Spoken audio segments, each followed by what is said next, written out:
ये सम नवंबर 2019 में आया है, सीए फाउंडेशन। ठीक है, फाइनल अकाउंट्स चैप्टर का सम है। देखो सम, इसमें बोल रहा है the balance sheet of Mittal on 1 January 2018 was as follows.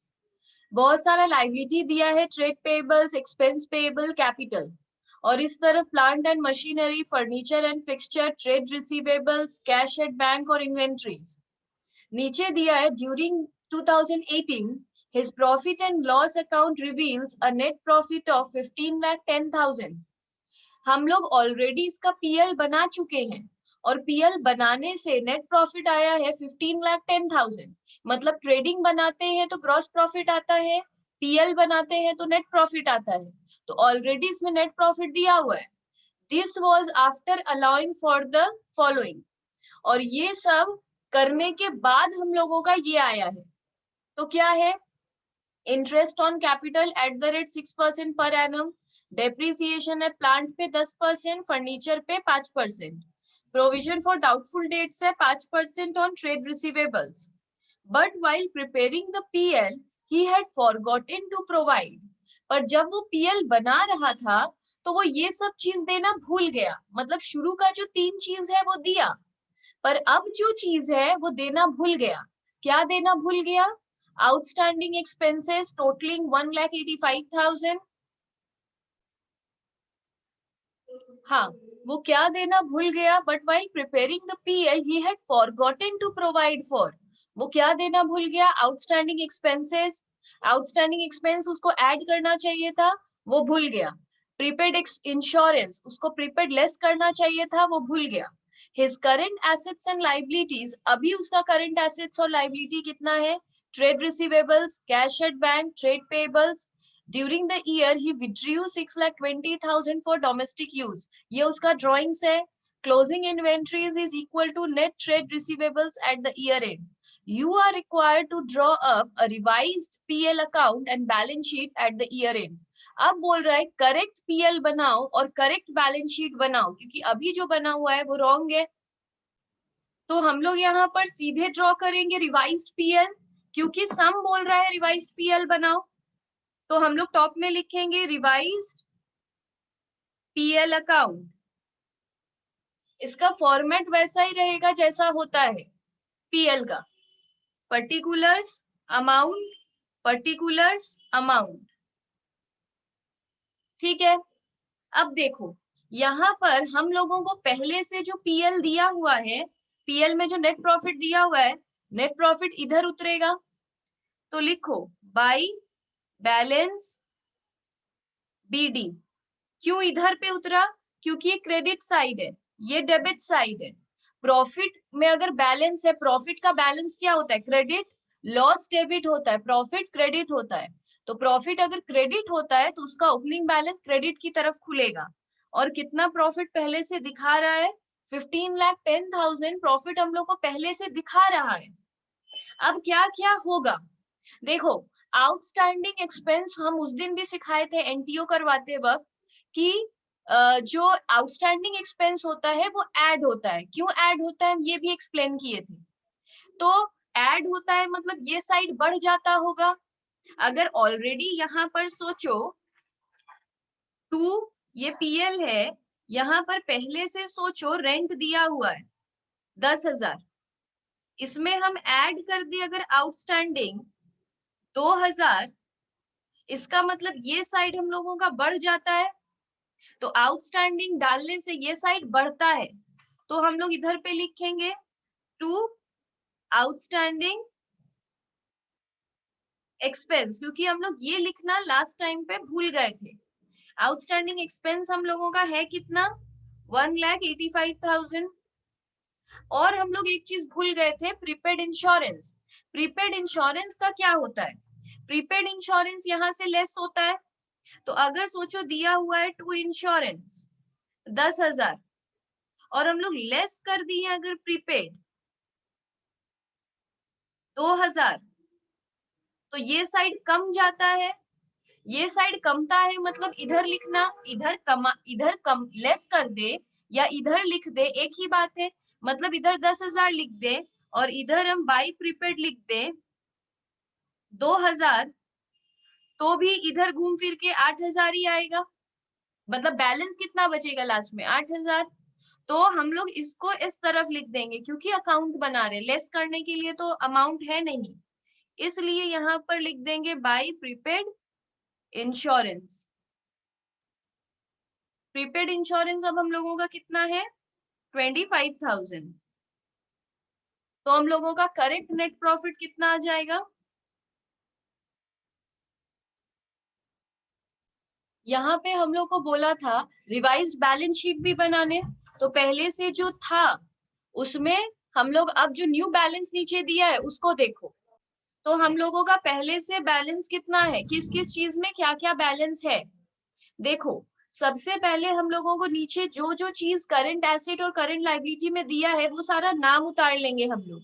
जैसे कि पुराने बैलेंस शीट में देखो, बैलेंस शीट में पहले से बहुत कुछ दिया हुआ है, that is plant and machinery, furniture and fixture, वो सब एज इट इज कॉपी कर दो, कुछ सोचना नहीं है, जैसे दिया एसेट साइड में वैसे लिख दो।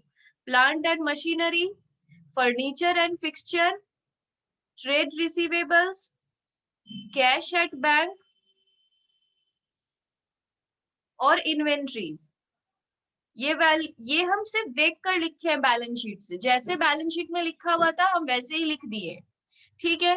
प्लांट एंड मशीनरी में अब हम लोग सारा जो नीचे एडजस्टमेंट दिया है वो करेंगे। प्लांट एंड मशीनरी में बोला है डेप्रिसिएशन दो, नीचे क्लियरली बता रहा था कि रोमन 2 में depreciation on plant and machinery. तो यहाँ पर प्लांट हम लोग का कितना है? 31 लाख, इसमें हो जाएगा less dep at the rate, कितना रेट है? 10%। तो कितना होगा? 3,10,000 लेस करके कितना आएगा? 27,90,000। उसके बाद फर्नीचर एंड फिक्सचर हम लोगों का कितना दिख रहा है? 4 लाख, इसमें भी हम लोग लेस करेंगे डेप एट द रेट 5%, कितना होगा? 20,000 लेस करके कितना आएगा? 3,80,000। इसके बाद क्या बोल रहा है? प्रोविजन फॉर डाउटफुल डेट 5%, तो इसमें हम लोग का प्रोविजन है PFDD eight the rate 5%। Trade receivable कितना दिख रहा है? ट्रेड रिसीवेबल का मतलब होता है डेटर, दैट इज 14,50,000। 14,50,000 का 5% 72,500,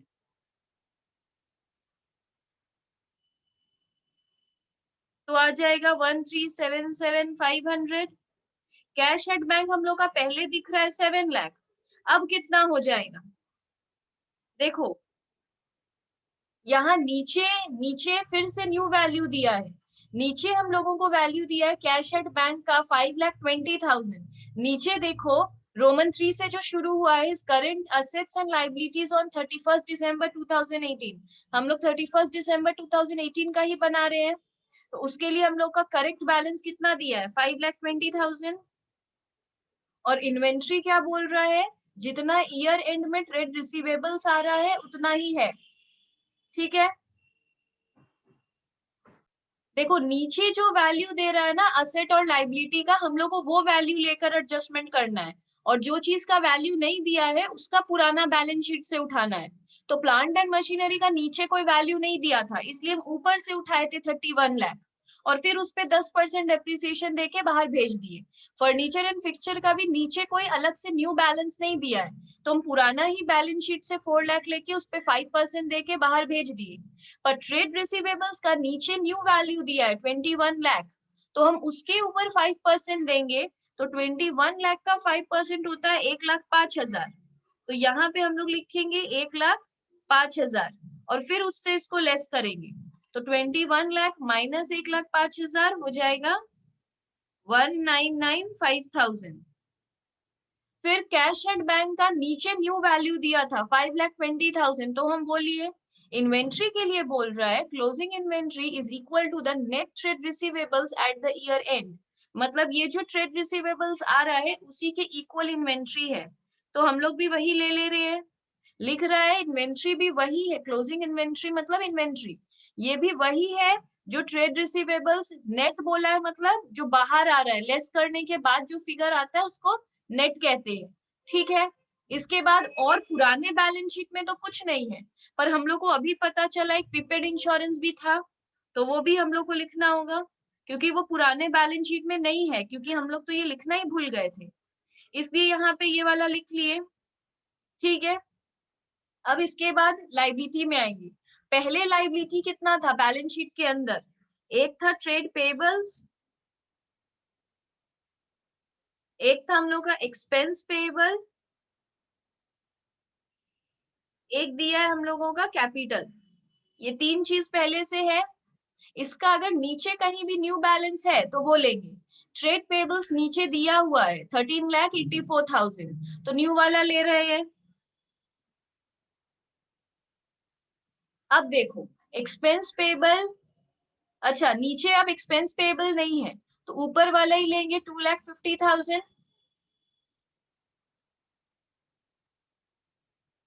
अच्छा, अभी जो हम लोग को पता चला था ये वाला वैल्यू लेंगे। एक्सपेंस पेबल का पेबल मतलब ही आउटस्टैंडिंग होता है, आउटस्टैंडिंग मतलब देना बाकी है, पेबल मतलब देना बाकी है, तो पेबल का मतलब ही आउटस्टैंडिंग होता है, ये याद रहना चाहिए। ये सिर्फ टर्म अलग कर दिया, एक्सपेंस पेबल को ही आउटस्टैंडिंग कहते हैं, और ये नया वाला है 1,85,000। ठीक है, कैपिटल अब हम लोग को सही से निकालना होगा, तो इनिशियली हम लोग को कैपिटल कितना देके रखा है 51 लाख। इसमें हम लोग को क्या करना पड़ेगा, जो अभी नेट प्रॉफिट आया है ये ऐड होगा कैपिटल में, ऐड नेट प्रॉफिट 13,50,000, और एक ड्रॉइंग्स दिया हुआ था सम में, लेस ड्रॉइंग्स, ड्रॉइंग्स कितना दिया हुआ था सम में, क्लियरली दिया हुआ था 6,20,000। इसको लेस करके बताओ कितना आएगा।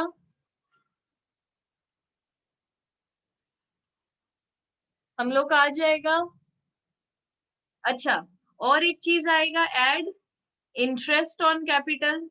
इंटरेस्ट ऑन कैपिटल यहाँ से ऐड क्यों होता है, देखो इंटरेस्ट ऑन कैपिटल ऐड इसलिए होता है क्योंकि पार्टनर लोग बिजनेस को कैपिटल देता है, बदले में बिजनेस वो लोग को इंटरेस्ट देता है। ठीक है, सोचो हम लोग बिजनेसमैन है, तो हम लोग बिजनेस को कैपिटल देंगे, बदले में बिजनेस हम लोग को इंटरेस्ट देगा, उसको कहते हैं इंटरेस्ट ऑन कैपिटल। ये बिजनेस का खर्चा है, ये पीएल में 2 की तरफ आता है। ठीक है, पर ये कैपिटल से ऐड क्यों होता है, ये तो खर्चा है, तो कैपिटल बढ़ कैसे जाएगा, इसलिए बढ़ जाएगा क्योंकि जब हम लोग बिजनेस को कैपिटल देते हैं, बिजनेस हम लोग को इंटरेस्ट देता है, पर वो इंटरेस्ट हम लोग घर लेकर नहीं चले जाते हैं, हम लोग अपने कैपिटल में ही उसको डाल देते हैं, तो इसलिए हम लोग का कैपिटल बढ़ जाता है। तो हम लोगों का ये इंटरेस्ट का रेट कितना था मैम 6%, तो 3,06,000 होगा। 3,06,000 होगा। किसके ऊपर कैलकुलेट होता है इंटरेस्ट, हमेशा ओपनिंग कैपिटल के ऊपर, जो कैपिटल दिखाई दे रहा है, तो 51 लाख का 6% होगा हमेशा, जो कैपिटल दिखाई दे रहा है उसके ऊपर। मैम टोटल हो जाएगा 61,36,000। इतना आ गया। अब हम लोग दोनों साइड को ऐड करके देख लेते हैं ये टैली होता है या नहीं। ये फाइनल अकाउंट्स का ही पार्ट है, पर ये हम लोग पहले नहीं सीखते हैं, ये फर्स्ट टाइम सीख रहे हैं। 11 में हम लोग को सिखाया जाता है ट्रेडिंग, पीएल और बैलेंस शीट, मैन्युफैक्चरिंग अकाउंट वो लोग छोड़ देते हैं, तो यहाँ हम लोग सीख रहे हैं मैन्युफैक्चरिंग अकाउंट कैसे बनाते हैं। देखो जो भी प्रोडक्ट हम लोग सेल कर रहे हैं वो तो पहले मैन्युफैक्चर हो रहा है, तो इसके लिए मैन्युफैक्चरिंग अकाउंट बनता है। ये सेम ही बनता है ट्रेडिंग के फॉर्मेट में, पर्टिकुलर्स अमाउंट पर्टिकुलर्स अमाउंट।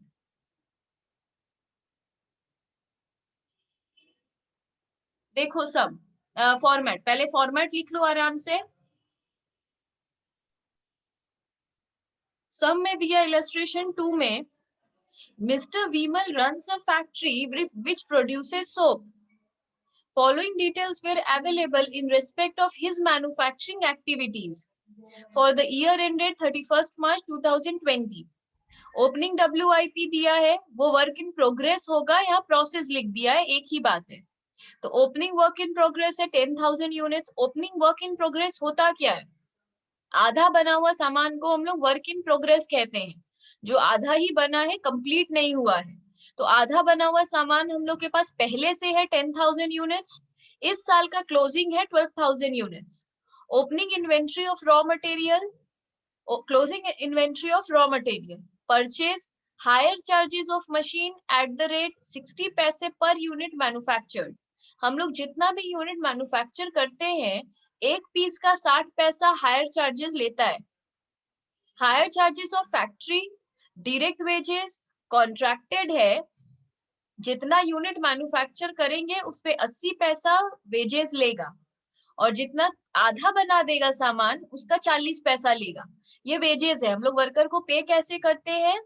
जितना भी यूनिट मैन्युफैक्चर कर दिए हैं पूरा, उसका 80 पैसा देते हैं एक पीस बनाने का, और आधा जो सामान बनाता है वो वर्क इन प्रोग्रेस वाला, उसका एक पीस आधा बनाने का हम लोग 40 पैसा देते हैं.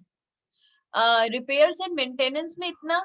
हम लोग टोटल यूनिट इस साल प्रोड्यूस कितना किए हैं? 5 लाख यूनिट्स. बोल रहा है प्रिपेयर मैन्युफैक्चरिंग अकाउंट. ठीक है, तो हम लोग का ये तो फॉर्मेट है. तो इसी फॉर्मेट को लर्न रखते हुए अभी सारा अकाउंट बनाएंगे. तो हम लोग टॉप में लिखेंगे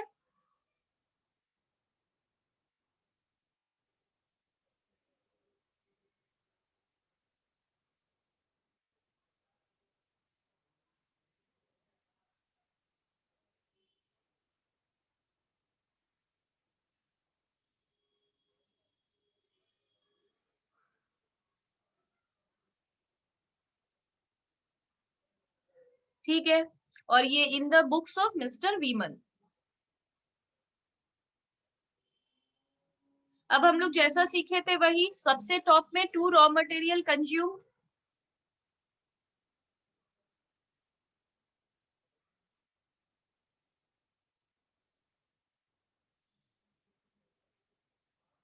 हम लोग का सेम लैंग्वेज था. ओपनिंग यहाँ पर क्या लेंगे? रॉ मटेरियल लेंगे, क्योंकि अगर रॉ मटेरियल लिखे हैं तो ओपनिंग किसका लेंगे? रॉ मटेरियल का. तो opening plus purchase minus closing. याद करते जाओ. Opening, raw material. एग्जाम में कोई शॉर्ट फॉर्म यूज मत करना. Opening raw material add purchase less closing raw material. तो ओपनिंग रॉ मटेरियल हम लोगों का कितना था? ओपनिंग रॉ मटेरियल था 1,70,000. परचेज कितना दिया है? 8,20,000.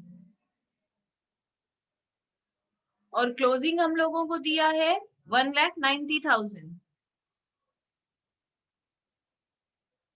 इसको एड लेस करके हम लोग का कितना आ जाएगा?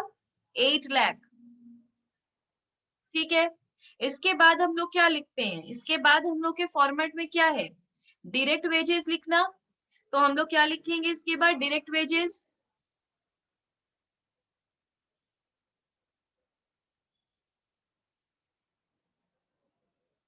अब डायरेक्ट वेजेस हम लोग को कैसे दिया था?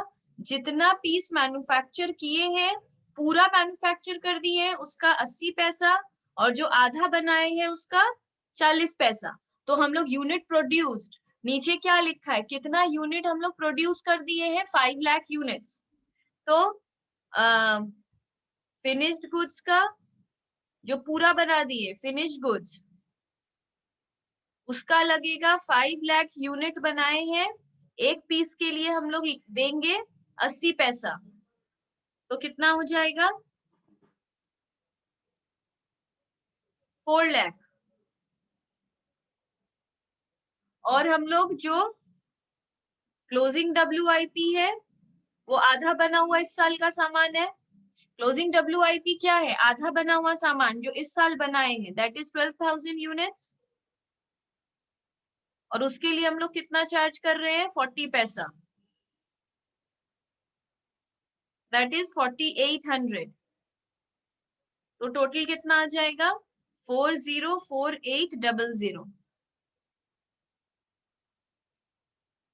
इसके बाद हम लोग का फॉर्मेट में क्या था, इसके बाद था कोई भी डायरेक्ट एक्सपेंस।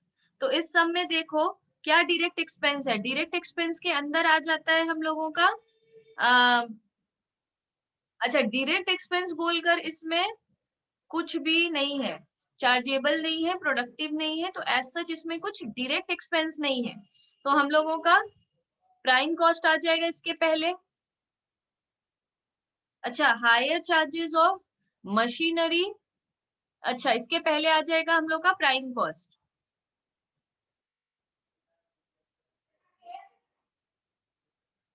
तो प्राइम कॉस्ट कितना आएगा 8 लाख प्लस 404800, दैट इज 1204800। इसके बाद हम लोग लिखते क्या है, इसके बाद लिखते हैं factory overhead to factory overhead. Factory overhead में क्या क्या आता है, हायर चार्जेस, हायर चार्जेस यहाँ पे क्लियरली दिया हुआ है। अच्छा हायर चार्जेस दिया हुआ है, जितना यूनिट मैन्युफैक्चर किए हैं उस पे वो 60 पैसा लेता है।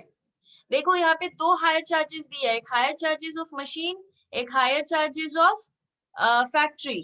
ठीक है, तो हायर चार्जेस यहाँ पर लेंगे मशीनरी वाला, और दोनों ही हायर चार्जेस ऑन मशीनरी कितना है हम लोगों का, यूनिट मैन्युफैक्चर कितना किए हैं 5 lakh into 0.60, that is 3 lakh. और higher charges on of factory, ये सम में ही गिवन है 2,20,000, तो टोटल आ जाएगा 5,20,000। इसके बाद हम लोग क्या करेंगे, इसके बाद हम लोग लिखते हैं to indirect expense.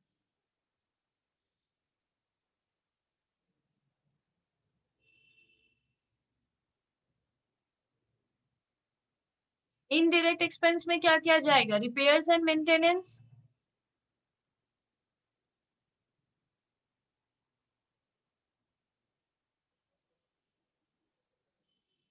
Repairs and maintenance है, सिर्फ एक ही है 1,80,000 और कुछ भी फिगर नहीं है। ठीक है, अब इधर का अगर बात करें तो बाई, अच्छा लास्ट में लिख देंगे टू ओपनिंग WIP, एग्जाम में नो शॉर्ट फॉर्म WIP, पूरा लिखना वर्क इन प्रोग्रेस, ये कितना है 16,000।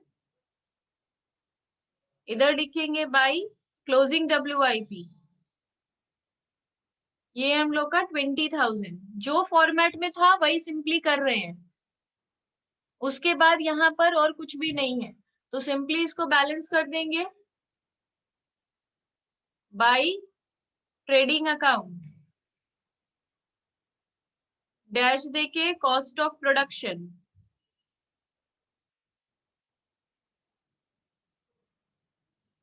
ठीक है, कॉस्ट ऑफ प्रोडक्शन अभी कैसे निकालेंगे, यहाँ पर हमेशा ब्रैकेट में लिख देना 5 लाख यूनिट्स, ये 5 लाख यूनिट्स के लिए आया है। तो इसके बाद हम लोग को बोल रहा है, यहाँ पे हम लोग लेते हैं डायरेक्ट वेजेस।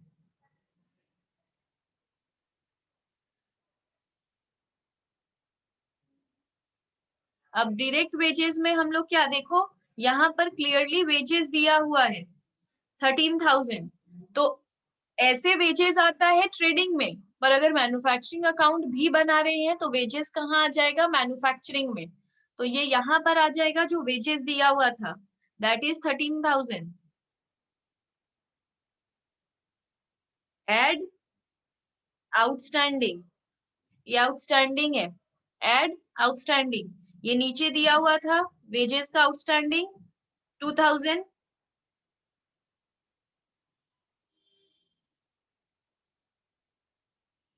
इसके बाद यहाँ क्या आ जाता है, डायरेक्ट एक्सपेंस।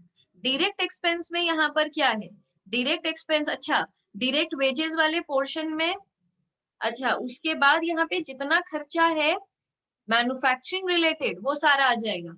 जब परचेज यहाँ आता है तो कैरेज ऑन परचेज भी इधर ही आएगा। जब परचेज इधर आता है तो परचेज का रिलेटेड कोई खर्चा है तो वो भी इधर आएगा। कितना है कैरेज ऑन परचेज? 1500। अब देखो sundry debtor, bills receivable, salary, telephone, repair to office furniture. Office furniture का रिपेयर इधर नहीं आएगा। उसके बाद है cash at bank, office furniture, repairs to plant. अगर प्लांट रिपेयर हो रहा है तो ये फैक्ट्री का मैटर है। देखो फर्नीचर होता है ऑफिस में, वो ऑफिस का मैटर है। पर अगर रिपेयर हो रहा है, अच्छा तो यहाँ पर इसको, यहाँ पर आ जाएगा हम लोग का प्राइम कॉस्ट।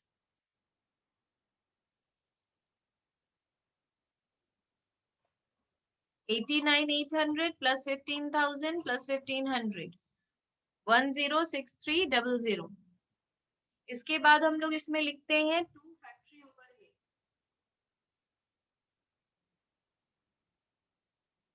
अगर प्लांट डेप्रिशिएट हो रहा है तो यहाँ पर आएगा, लिखो रिपेयर टू प्लांट।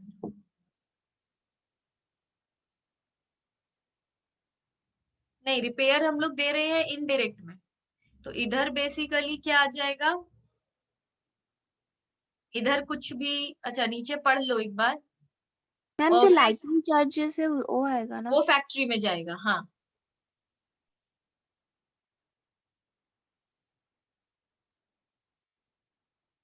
लाइटिंग का खर्चा कितना है? लाइटिंग का खर्चा है 1350, और इसमें बोल रहा है सिर्फ फैक्ट्री कवर किया है 2/3, तो 1350 का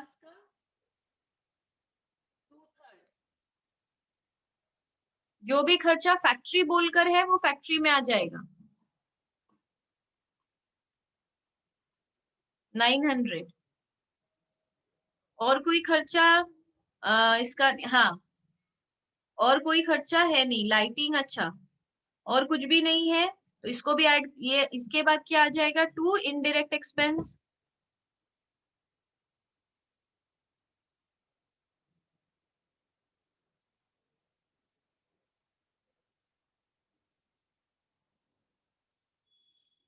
इनडायरेक्ट एक्सपेंस में हम लिखवाए रिपेयर्स एंड मेंटेनेंस आता है तो रिपेयर यहाँ पे आ जाएगा। रिपेयर कितना है? 1100। उसके बाद यहीं पर आ जाता है डेप्रिसिएशन भी, पर डेप्रिसिएशन मशीन के ऊपर भी हो रहा है, फर्नीचर के ऊपर भी हो रहा है, यहाँ पे सिर्फ मशीन का आएगा।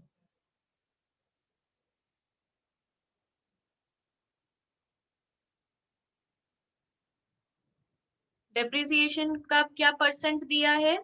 10% दिया है, और मशीन है कितना? 70,000 का।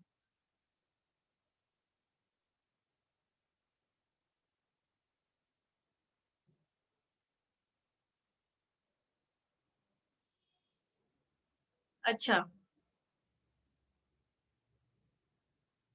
देखो, रेंट जो होता है वो हम लोग एरिया के हिसाब से देते हैं, और रेंट है 6,000, और यहाँ बोल रहा है office premise occupy 1/4 area. Office लिया है 1/4, तो फैक्ट्री कितना लिया होगा? 3/4, क्योंकि टोटल होता है 1। अगर उसमें से 1/4 ही ऑफिस लिया है तो 3/4 फैक्ट्री लिया होगा, तो यहाँ पे रेंट ऑफ फैक्ट्री बोलकर आ जाएगा। कितना रेंट है? कितना? 6,000। 6,000 का 3/4 फैक्ट्री में जाएगा, क्योंकि ये लोग ऑफिस का बोल रहा है तो बाकी एरिया फिर फैक्ट्री का ही होगा। मैम इसके बाद हम लोग को बोल रहा है इस साइड का पूरा खत्म होने के बाद उधर जाएंगे। इधर पे हम लोग लिखते हैं बाई, अच्छा एकदम लास्ट में हम लोग यहाँ पे लिखते हैं to opening WIP।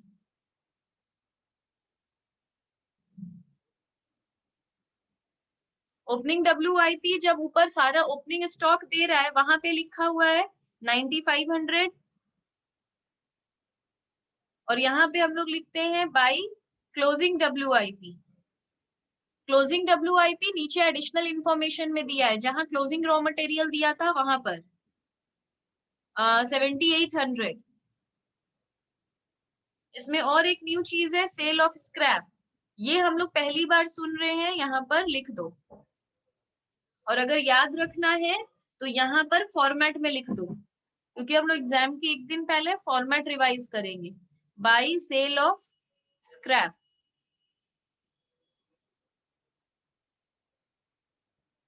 Cell of scrap कितना है 2500,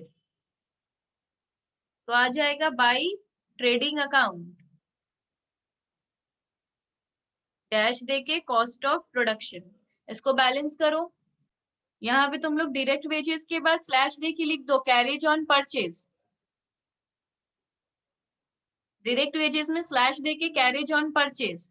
और यहाँ पर हम कहीं पर भी अगर ऑफिस रेंट, अगर फैक्ट्री रेंट दिखाएं तो सिर्फ फैक्ट्री रेंट आएगा, ऑफिस में बिल्कुल भी हम लोग नहीं लेंगे ऑफिस रेंट, तो यहाँ से ऑफिस रेंट तुम लोग हटा दो।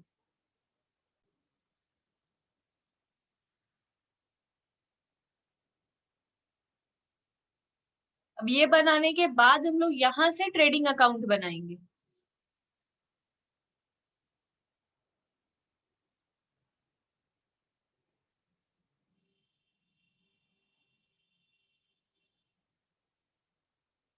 अब वहां पर अगर by trading account cost of production था, तो इसका मतलब वो यहाँ पर आ जाएगा, क्रॉस पोस्टिंग होता है, तो यहाँ पर आ जाएगा हिसाब से टू मैन्युफैक्चरिंग अकाउंट।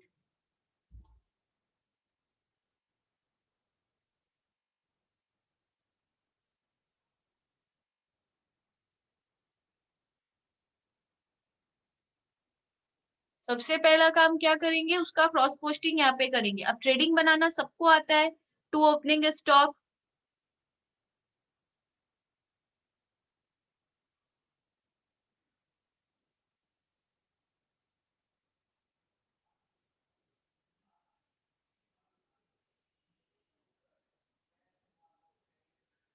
एकदम टॉप में सारा ओपनिंग लिखा हुआ था, तो ओपनिंग स्टॉक कितना हुआ, फिनिश गुड्स का लेंगे 15,500,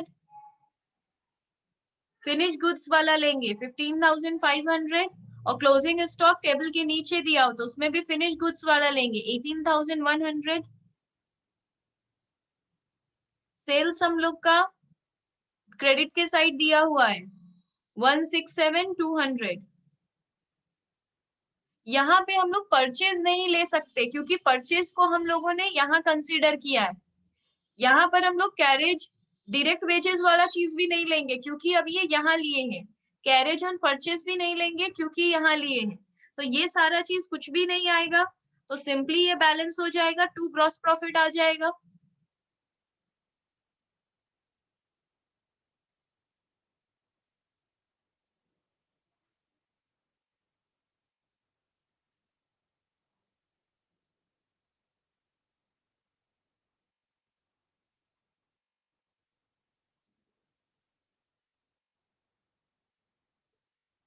अब इसके बाद हम लोग बनाएंगे PL।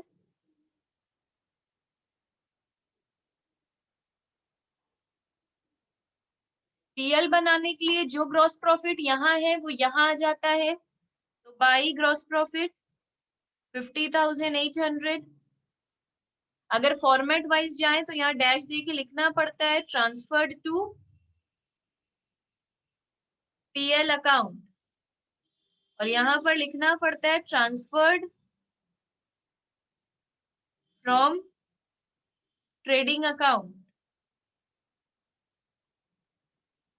अब जितना भी खर्चा ऑफिस का हम लोग बच गया था वो सारा यहाँ पे डाल देंगे। क्या क्या हम लोगों का बच गया था, सबसे पहला डेटर देखो आएगा नहीं, BR आएगा नहीं, सैलरीज बच गया था, तो यहाँ पे लिख देंगे टू सैलरीज। सैलरीज कितना है 10,000, और नीचे आउटस्टैंडिंग था, आउटस्टैंडिंग कितना है 900, तो बाहर जाएगा 10,900। उसके बाद टेलीफोन, टेलीफोन सारा खर्चा जो भी बच गया है यहाँ डाल देंगे। फिर रिपेयर्स टू ऑफिस फर्नीचर वाला पीएल में ही आएगा, फर्नीचर रिलेटेड कोई भी चीज पीएल में ही आएगा। रिपेयर्स टू फर्नीचर कितना 350। फिर कैश एट बैंक यहाँ नहीं आएगा, फर्नीचर यहाँ नहीं आएगा, रिपेयर्स टू प्लांट वहां आ गया, परचेज वहां आ गया, प्लांट एंड मशीनरी यहाँ नहीं आएगा। रेंट यहाँ पे आएगा, फैक्ट्री ऑफिस का रेंट 6000 का 1/4 दैट इज 1500। उसके बाद लाइटिंग बोला था 2/3 फैक्ट्री का है, 1/3 ऑफिस का है, तो 2 ऑफिस लाइटिंग 1350 into 1/3 450। उसके बाद 2 जनरल एक्सपेंस है 1500। ठीक है, यहां तक हम लोग लिख दिए। उसके बाद बाई की तरफ देखो, क्रेडिटर्स बीपी कमीशन रिसीव्ड यहाँ पर आएगा, बाई कमीशन रिसीव्ड 450। फिर है provision for doubtful debts, capital, sales, bank overdraft, और कुछ भी यहाँ पर नहीं है। ठीक है, नीचे देखो प्रोविजन क्या दिया हुआ है, नीचे बोल रहा है provision for doubtful debt is to be maintained 1% of sales, तो हम लोग को प्रोविजन बनाना पड़ेगा।